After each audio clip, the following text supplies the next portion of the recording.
দেখো, যেটা জানা গিয়েছে যে মূলত ক্যানিং থানায় ওখানে কর্তব্যরত যে হোমগার্ড যিনি ছিলেন, সেই মহিলা হোমগার্ড গত শুক্রবার দিন ডিউটি শেষ করার পর কোয়ার্টারে চলে যায়। তারপর শনিবার দিন সারাদিন ধরে তাকে কিন্তু পরিবারের লোকজন যোগাযোগ করে তবে তার সঙ্গে ফোনে যোগাযোগ করতে পারেনি। শেষমেশ গতকাল যখন তার পরিবারের লোকজন চলে আসে ক্যানিং থানায়, তারপর তাকে খোঁজ করার জন্য তার বোন তার কোয়ার্টারে গিয়ে তাকে ঝুলন্ত অবস্থা দেখতে পায় এবং তার চিৎকার চেঁচামেচিতে অন্যান্য পুলিশ কর্মীরা ছুটে যায়।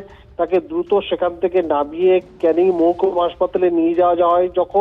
তখন তাকে মৃত বলে ঘোষণা করে দেয় চিকিৎসকেরা। আচ্ছা। এবং এই ঘটনায় পরিবারের লোকজন ইতিমধ্যেই ক্যানিং থানার সাব ইন্সপেক্টর সায়ন ভট্টাচার্যের বিরুদ্ধে অভিযোগ দায়ের করেছে। একদম অভিজ্ঞান, আপাতত তোমাকে ধন্যবাদ। তার পরিবারের সদস্যদের অভিযোগটা একটুখানি শুনি, কারণ তারা ইতিমধ্যে ক্যানিং থানার সাব ইন্সপেক্টরের বিরুদ্ধে খুনের অভিযোগ দায়ের করেছেন।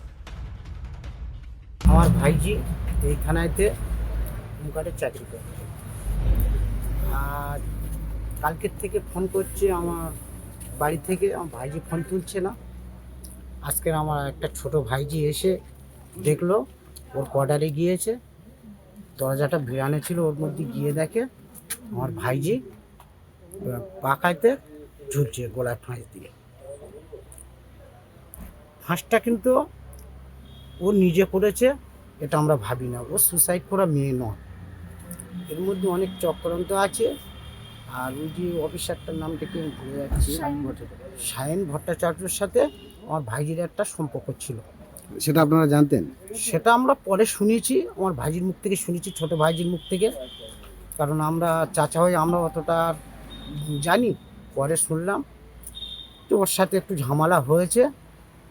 আমার সম্ভাবনা ওই মেরে দিয়েছে।